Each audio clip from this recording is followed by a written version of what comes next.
news now. New York Times bestselling author Ben Mesrick, the paperback edition of his book, Straight Flush, the true story of 6 college friends who dealt their way to a billion online poker empire and how it all came crashing down, is out now. And in the Boston Globe, Ben makes his case for legalizing online poker in Massachusetts, writing in part this: okay, maybe poker isn't a sport, but it isn't really gambling either. To a large degree, it's a game of skill. Just like in tennis or bowling or golf, the better player usually wins. And even if there is a gambling element to it, so what? I can walk into Shaw's supermarket this afternoon and buy 20 scratch tickets, which, by the way, require no skills, and that's perfectly legal.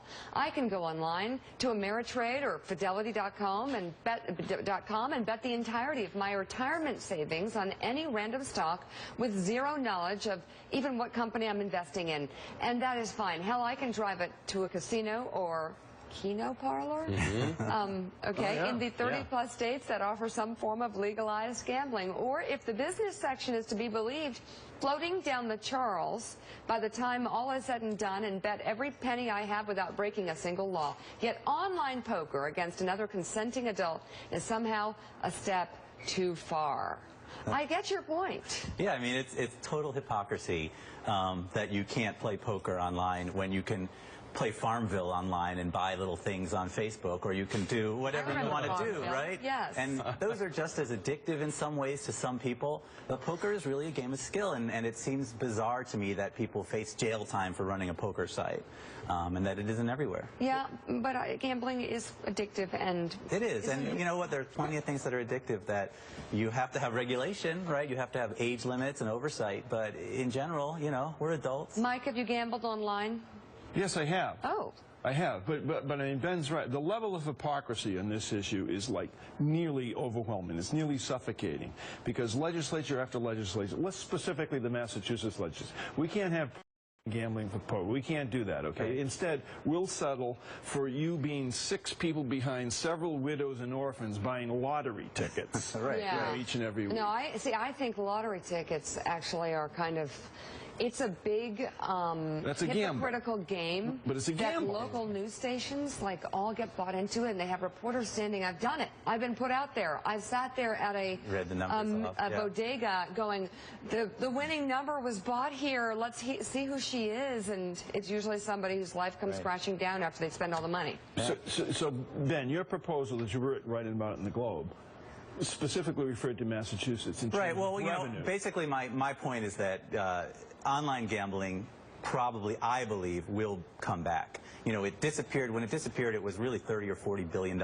industry, vanished overnight because of a strange bill in 2006 that snuck through. And now state after state after state is going to see how much money can be generated through it.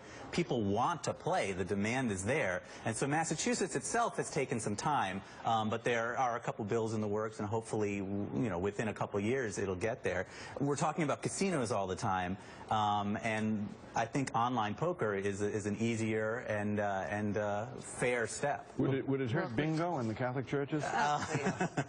It probably will. I mean, Adelson, it'll hurt casinos, you know, and the casino owners there aren't enough nuns to pull the balls anyway, so it's fine. Thomas, a question for the writer. Yeah, Ben, real quickly, though, about when it comes to online casinos against the big casinos, like Sheldon Adelson. We played that soundbite that he doesn't know how responsible the people are at home.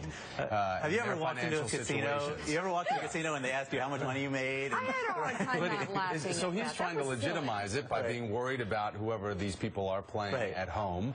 But he's got the money to back it up. He does. He has a lot of money to put up against it. I think his better bet would be open an online poker site with all that money, and a lot of casino owners are going to get into it, I think. But I mean, that's kind of ridiculous. I mean, you go to a casino, everyone's drunk, you have no idea what they're at, and they stay there for like 24 hours straight. They stay there, so they use everything in their wallet, right? And then they leave, and there's no oversight there. I mean, there's those little cards that, are you a problem gambler? Are you drunk, right? But who's ever been thrown out of a casino for and they've done so well. I covered the opening of Mohegan Sun in Connecticut. Oh yeah. Ben, Joe, I just want to point out that Ben has taken a recipe from your cookbook on how to dress like a writer. Oh, yeah. Oh, really? Yeah. See, not wearing socks. My legs Check it out, Joe. Orange pants. Orange. I'm love trying that. to be like Joe. Yeah, well. It helps you create. You know, because you walk outside and people laugh at you, and you're filled with angst and self-hatred, and you go home to a very dark place, and you escape through your writing. Is that how it works? That is. You run back inside and shut the blinds and then hide, right? Except you've contrived this look. Unlike Joe, Ben, you have the fake hair looks bad. And, yeah, roll out of bed. Fake, roll out of bed hair look. And Joe, on the other hand... Ben, now, can we have a split screen here? There. I think this... Listen, Don't get we your got a lot You get a in little common, product, man. right? And it goes straight up, and then the stock market goes up the higher your hair is. Okay. I don't know. Oh, I like that. Very good. Closer to God, The too. book is I like this guy. Straight All right, Flash. very good. Paperback now. Yeah. Now out in paperback. Ben Mesrick, thank you very much.